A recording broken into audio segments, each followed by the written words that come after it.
여러분 안녕하세요. 이대길 목사라고 합니다.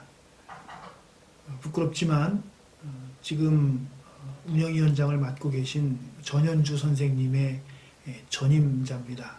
아시는 분은 아시겠고요. 이렇게 영상으로 만나 뵙게 되어서 반갑습니다. 코로나를 놓고 본 우리의 삶과 교육이라는 주제로 좀 생소한 행사를 하게 되었습니다. 저에게도 부족하지만 원고와 영상의 기회를 주셔서 이렇게 글과 혹은 짧은 영상으로 인사를 드리게 됩니다.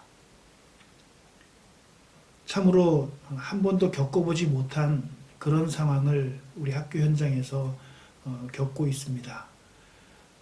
저기 당황스럽고 앞으로 어떻게 해야 하나 하는 그런 걱정도 없지 않습니다만 우리 선생님들의 저력을 미루어 짐작컨대 충분히 이겨나갈 수 있으리라고 생각을 합니다. 그래서 저는 오늘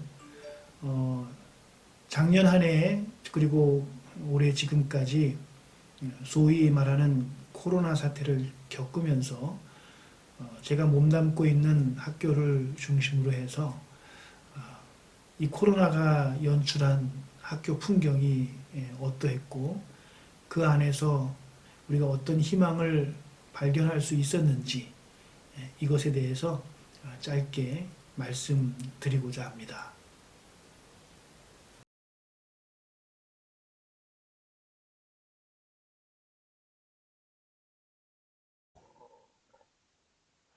작년 초, 그러니까 한창 새학년을 준비하는 그 2월만 해도 사실 이 파도가 잠시 견디면 지나가는 작은 너울 정도일 것으로 생각을 했죠. 뭐 그 정도 높이로 학교라는 거대한 방파제를 넘을 수 있을 거라고 생각할 수 없었기 때문에 대수롭지 않았습니다. 뭐 새로운 학생들을 맡고 뭐 새로운 1년을 시작해야 한다는 늘 겪었던 그런 사소한 긴장감에 크게 다름이 없었죠. 늘 하던 대로 아이들 맞을 준비를 하고 늘 하던 대로 수업을 준비를 하고 늘 하던 대로 작년과 내용만 약간 달라졌을 뿐인 업무를 준비했습니다. 학교는 사실 늘 하던 대로가 아주 자연스러운 것 아닙니까? 그 자연스러움을 무너뜨릴 만한 천지개벽이 아니고는 학교의 일상을 급격하게 변화시킬 만한 파도가 존재할 것이라고는 생각하지 않았죠. 그런데 3월 들어서면서 이 파도가 심상치 않다고 느끼기 시작했습니다. 뭐 사상 초유의 개학 연기, 이미 졸업식을 학부모 교내 출입을 통제한 채 교실에서 방송으로 진행한 뒤라 굉장히 낯설었거든요. 근데 학교라는 곳에 발을 디딘 후에 50년 이상 지나면서 처음 겪는 일들이 쏟아지기 시작했습니다. 학생들이 오지 않은 학교에 교사들만 덩그러니 출근해서 업무를 하는 것도 그랬고, 신입생들이 잔뜩 긴장한 표정을 보는 그런 재미가 있었던 입학식을 하지 못하는 것도 그렇고, 듣기는 했지만 먼 미래의 일일 것으로 생각했던 원격 수업이라는 말이 구체적으로 입에 오르내리는 것도 그저 처음 겪는 일이었습니다. 그리고 이제 이후부터는 학교에서 경험하는 모든 것이 처음이라는 단어의 쓰나미가 되어서 이제까지 공고했던 우리의 인식 체계를 뿌리째 뒤흔든 거죠. 어쨌거나 학생들이 등교하지 못하는 상황이 현실이 됐습니다. 뭐 그렇다고 언제까지 마냥 손 놓고 있을 수는 없는 일이죠. 교육청이나 교육부도 발빠르게 대안을 내놔야 했을 겁니다. 이게 부랴부랴 줌이라고 불리는 실시간 화상회의 시스템이 학교에 적용됩니다. 뭐 교사들이야 울며 겨자 먹기로 사용법 연수를 받아야 했고요. 꾸역꾸역 아침마다 접속해서 아이들 출석 점검을 하고 수업을 진행해야 했죠. 실시간 원격 회의가 낯선 거는 선생님들뿐 아니라 아이들도 마찬가지였습니다. 아이들에게는 등교하지 않는 이 상황이 아직은 집에서 쉬는 개념이었죠. 한창 아침잠 많을 시기에 등교 시간 맞춰서 회의에 입장하는 게 사실 쉬운 일은 아니었습니다. 등교해서 학급 조회를 하면 10분이면 충분할 거를 실시간 원격 조회는 뭐 아이들을 깨우고 나가 있는 애 부르고 하면서 출석 점검으로 2, 30분이 훌쩍 지나갔습니다. 수업도 크게 다르지 않았습니다. 시스템 운영이 익숙하지 않은 초기에는 뭐 오류도 많고 뭐 조작 미숙도 많아서 사실 수업다운 수업을 진행하는 게 쉽지 않았죠. 어느 정도 익숙해진 뒤에는 학생들의 반응을 살필 도리가 없는 거예요. 그러니까 선생님들의 수업 스트레스가 훨씬 많아졌습니다. 대부분 학생은 원격 수업을 하면서 본인들의 얼굴을 공개하지 않습니다. 또 오디오도 활성화하지 않죠. 그렇게 수업에 임하니까 교사들로서는 아이들이 수업을 제대로 참여하고 있는 건지 확인할 길이 없고 그냥 공허하게 혼자 떠든다는 느낌으로 수업을 할 수밖에 없었습니다. 처음에 줌을 활용한 실시간 수업이 현실적인 어려움이 참 많았습니다. 수업 중에 학생하고 활발하게 소통하는 그런 역동성을 기대하는 게 어려웠고요. 다양하게 미디어 콘텐츠를 활용하는 것에도 제약이 있었습니다. 뭐 기술적으로 불가능한 건 아니었지만 고급 미디어 기능을 자유롭게 구사할 수 있게 되기까지는 엄청나게 많은 시간과 노력이 필요했죠. 그러다 보니까 선생님들의 수업 피로도가 훨씬 가중되었습니다. 이제 그래서 선택한 게 수업 내용을 온라인에 올려서 학생들한테 수강하게 하는 온라인 학습의 병행이었습니다. 대부분 이제 EBS 온라인 클래스라고 하는 곳을 사용을 했는데요. 출석 확인 같은 그런 기본적인 만남은 실시간으로 간략하게 하고 수업은 온라인에 올려서 학생들이 수업 동영상이나 과제 등을 수강하게 하는 그런 형태입니다. 이 온라인 학습 초기도 물론 여러 시행착오가 있었죠. 근데 그 여러 시행착오를 거친 후에는 온라인 학습 안에서 수강 상황과 혹은 부정 수강 여부 같은 거를 확인할 수 있는 시스템이 가능해졌습니다. 이전에는 그런 거를 확인할 수가 없었거든요. 올려놓기만 했지 아이들이 그걸 보는지 안 보는지를 확인할 수가 없었습니다. 근데 이제 그런 시스템이 가능해져서 실시간 대면에 대한 부담도 한층 덜 수 있게 됐죠. 자, 이렇게 원격 수업과 온라인 학습이 순식간에 학교로 밀려 들어왔습니다. 교실 칠판에서 서걱거리던 분필의 흔들림도 없어졌고요. 학생과 선생님 사이에 오가던 눈맞춤, 그리고 시답지 않은 농담 이런 것도 없어졌습니다. 교실 안을 감쌌던 불필요한 감정의 난기류도 없어지고 잘못한 아이들에게 어떤 말투 혹은 어떤 표정으로 훈계해야 할지 고민할 필요도 없어졌습니다. 아이들한테는 꼭 알아야 할 지식과 그것을 보고 듣는 데 필요한 시간을 사용할 의지만 있으면 되었고요.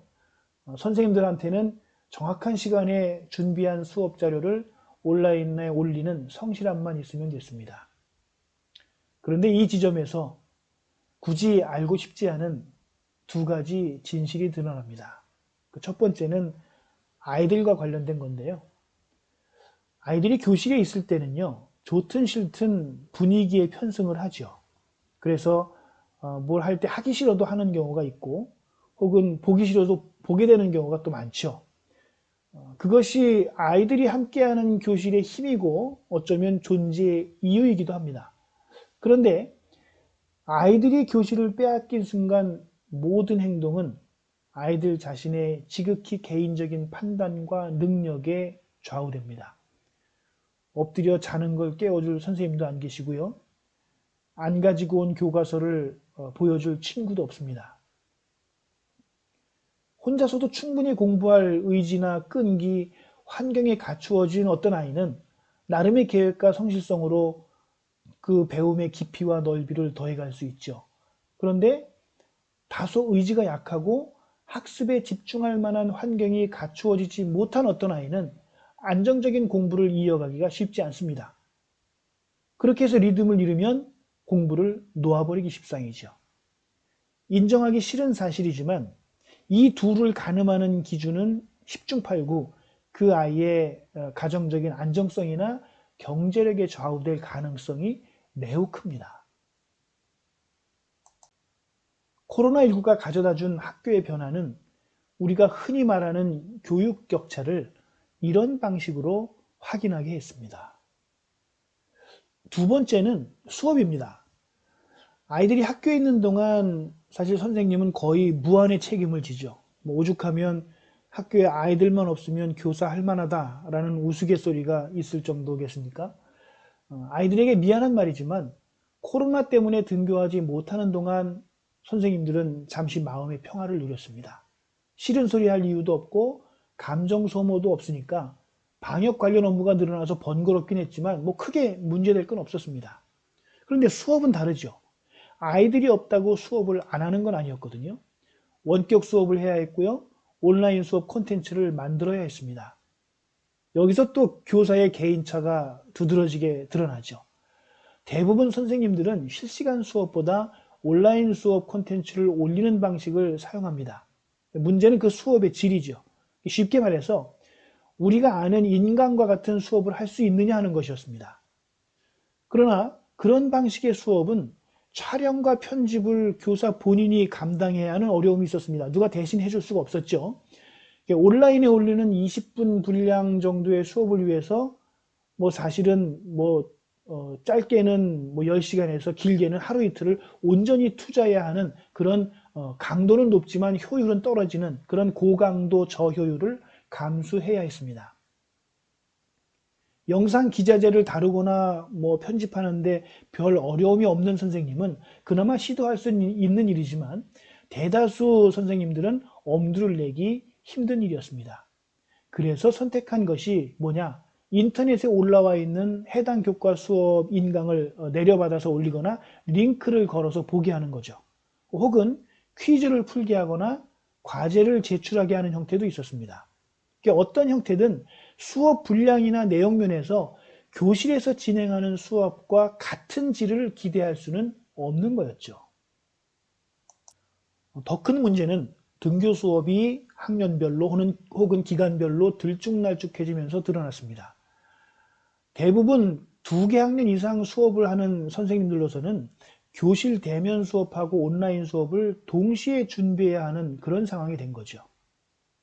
그러니까 선생님들에게 다양한 수업과 업무를 동시다발로 해내는 멀티플레이어가 될 것을 요구하는 그런 모양새가 된 겁니다.